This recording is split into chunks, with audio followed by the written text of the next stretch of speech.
functional human being. Anyway, welcome to the... Wow, I am really small. Hold on, let me scoot up for y'all. And also, this arm is already... There we are. Hi, hello, welcome, and all that fun shit. Ignore the hair. It's messy for no reason. I just took a shower, combed it, and then didn't put anything in it, so now it's just...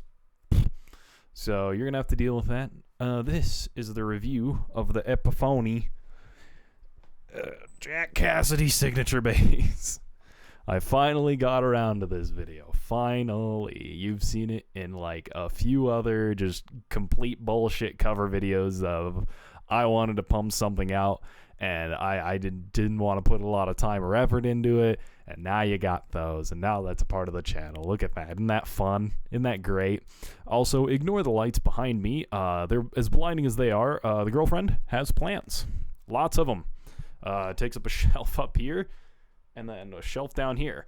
That's not a window. The window's up here. This is a basement. That's how bright this shit is. It's hard to sleep at night because I sleep across the other room because it's her grandma or something. Christian values or some bullshit. Anyway, let's get into it. The good. Let's get into the good of this first, actually. We'll go through the good and then the bad, and then if I'll recommend it. I'm trying to change up the video format a little bit here. Just the noises.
Alright, a noise clip will go in there. It'll be cool. This thing looks awesome. There's just no doubt about it. I mean, for fuck's sake, look at the gold. Thumbnail photo. Hold on. Perfect. Thumbnail photo. And, thinking ahead now. Look at me go. And, yeah, it's incredibly lightweight. It's probably like 8-ish pounds for a full-size bass. Sorry about that. You had to hear that one.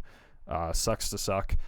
And, mine's from 2004, so the fingerboard is actually rosewood. So that's pretty cool. And then it's got this little nugget down here, this little impedance switch, which basically just like, I'm not 100% sure what it does. I know it has something to do with the gain and the output of the bass, and I'm not exactly sure how those intertwine, but it sounds cool. I find 500 to be super usable if I'm just trying to play some filthy dirty rock. I find 250 usable for kind of an overall universal P-bass tone. And then if I wanted like some lo-fi funk shit, I'd put it on 50. And all of them sound good. All of them sound reasonably usable. I would say 50 is like, because it's just, the output's so low that it's kind of thin. But the other two are fantastic. I'd use 250 all the time, if given the chance. Unless it's like a rock thing, then it's like 500 all the way. Come on. You gotta be loud or some shit. This is actually, in my opinion, the best bass that Epiphone has in their lineup right now. Like Gibson and Epiphone combined. I've tried the EB3. I've tried the Thunderbird. I haven't tried the Gibson Junior, whatever the fuck they call it. And the EBs are garbage. It's literally a guitar body with a bass on it, and they didn't do it properly. The Thunderbird is garbage because it's trash. Like, it sounds good, and the rest of it's trash. I hate to tell you. I hate to break it to you, all you Thunderbird fans, all two of you.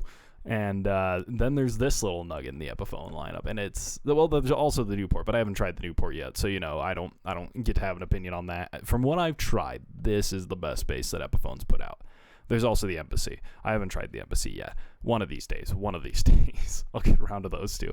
I've heard good things about the Embassy, but like as from what I've tried, this guy's winning so far pretty easily. Sounds really good, looks really good. So what could be wrong here? What could be wrong? What could be wrong here? Oh, I also wrote in my notes. I actually have this kind of like semi-scripted this time. This is like actually a thing. We're slowly creating something kind of decent here. Unironically, the best bass Epiphone and Gibson make, and I don't know why they just don't fucking reissue the Grabber Ripper basses. Like, seriously, what the fuck?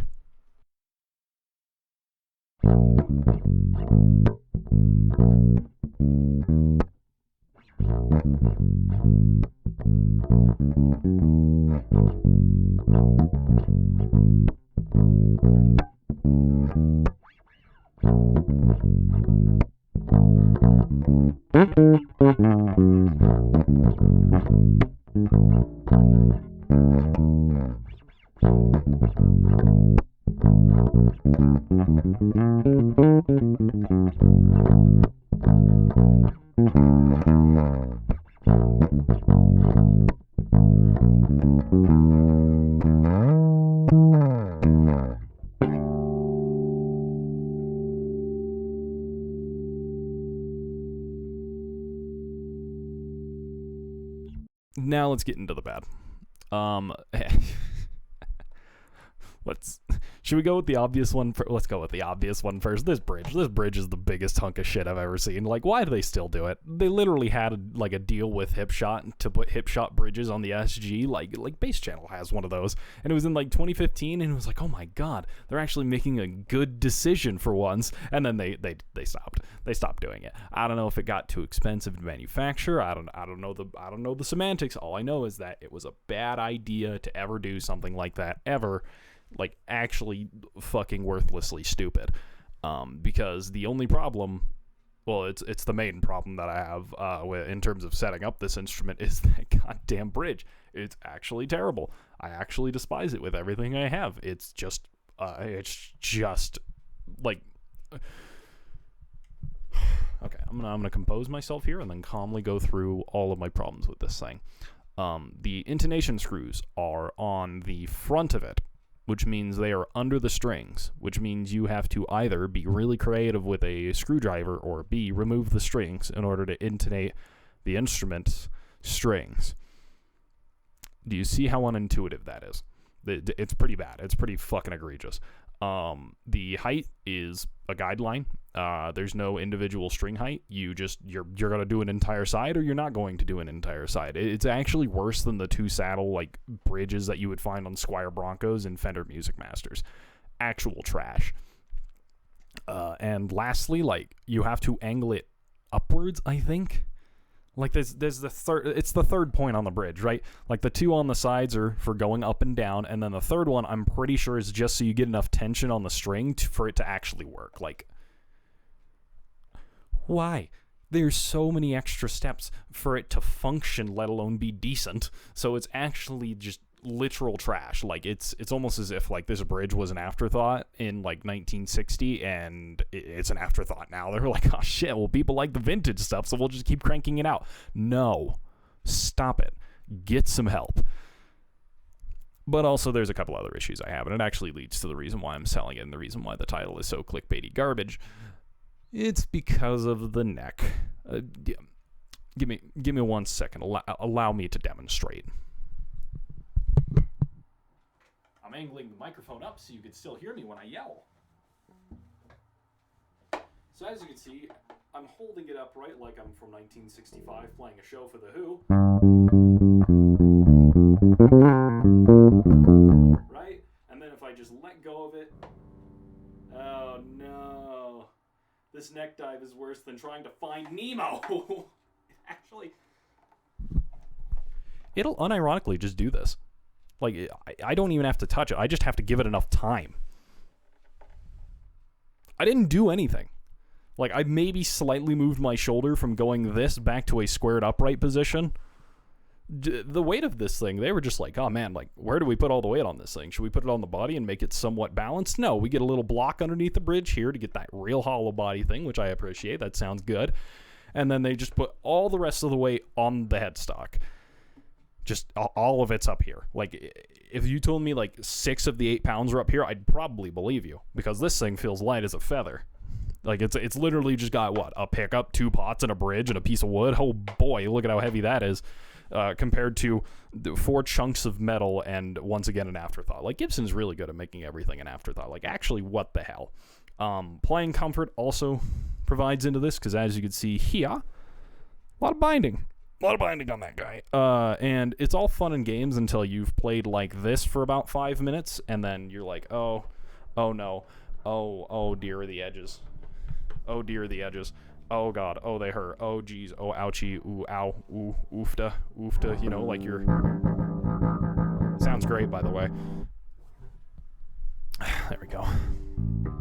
This is what happens when you don't hold it up, by the way. So stupid. Like, they're just some really strange design things, and it's obviously made to, like, cut manufacturing prices down and get this thing at the silly price of $800 brand new. I bought mine for $500 with the case. It has a hard shell case, but they don't give it to you. You have to buy it separately, because fuck you. And, yeah, I mean, just, like... And even, like, because of this playing position, right? Like, trying to get up to the lower frets of the neck, it kind of has that Thunderbird effect. It's not as bad as the Thunderbird. I think the Thunderbirds are much worse, but it feels like you're just running into the void from back here. Like, you're just like, oh god, where is it? Oh, there's the first fret. It only comes at a fucking wrist injury. My arthritis is going to be so happy with me. And it's just like, Gibson, what the hell, bruh? Come on, bruh. You're better than this. You could do it. You know what? You don't even have to take the binding away. Just like round this off a bit more, make it a little more cozy, right? And like it's got a little roundness too. If we just kind of circle this part a bit more, it's pretty good. It'd be pretty good, you know, just for going like this, just kind of doing a little, you know, and just kind of like a little dance while you're at it.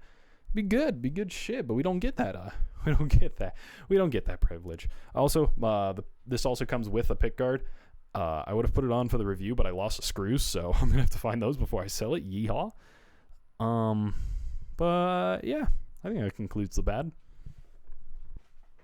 Oh, wait a minute. You can actually see the whole bass if I hold it like this. Ooh, look at that. Oh, it's so pretty. Hey, I'm gonna hang out back here for the rest of the video. My cable's long enough. Yeehaw. And so that leads us to the fancy conclusion. Would I recommend this instrument? Despite the bridge, despite the tuners, despite the neck dive trying to find Nemo, like, would I recommend it? Yeah, totally. Honestly, it does like this really cool, like, just P-bass thing. It honestly is just super sick. like it's like I wouldn't want to say it's a hollow body P-bass. It's kind of in a league of its own, where it's not hollow body in the same esque that like Hofner would be hollow body, but it's 3 times more comfortable than a Hofner, because, you know, the bar for a Hofner violin bass is on the floor. I did get to try one of those club basses, and I find those to be a lot better, but I haven't had it in my hands for more than like 5-ish minutes, so I can't give you like a full rating of that. But yeah, overall, I'd totally recommend one of these. It unleashes my inner Ian Martin Allison of just wanting to just compose and create something that has just solo bass work, and this thing under like a good drive is just super sexy. I love it. I don't want to get rid of it, funny enough. As much as I've ranted about like some of the problems that I've had with this bass, the big reason for getting rid of it is I have one bass that's gonna come in eventually, and I need to make some room for that, so the white P bass is going to go, but I also want to buy something else that would both be fun for the channel and fun for me, and it would be something I use and be a bit more practical. You know, unlike the fucking idiot over there. He scares me. And, yeah, I mean, overall, like, this bass is actually fantastic, and it's $800, but I've seen it go as low as, like, what, $600 brand new? There was, like, some flash sale a while ago where they were just trying to get rid of them.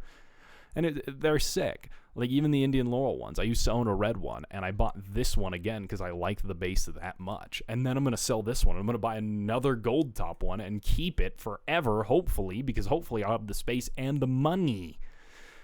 But as of right now, I've got neither. And I wanna rotate stuff. I want to keep things fresh for myself. I want to keep things fresh in my, like, chase of sound. I'm just trying to keep things interesting for myself. Does that make sense? All right. Well, I've ranted long enough about this thing. Ignore that. I didn't talk about the tone knob, but it's honestly like, well, you're actually going to use it? No, the fuck you're not. You're going to just crank it on 10, and you're going to put it up at 500, and you're going to have yourself a good-ass time. Anyway, my name is Floof. I'll see y'all later. Happy Pride, everybody.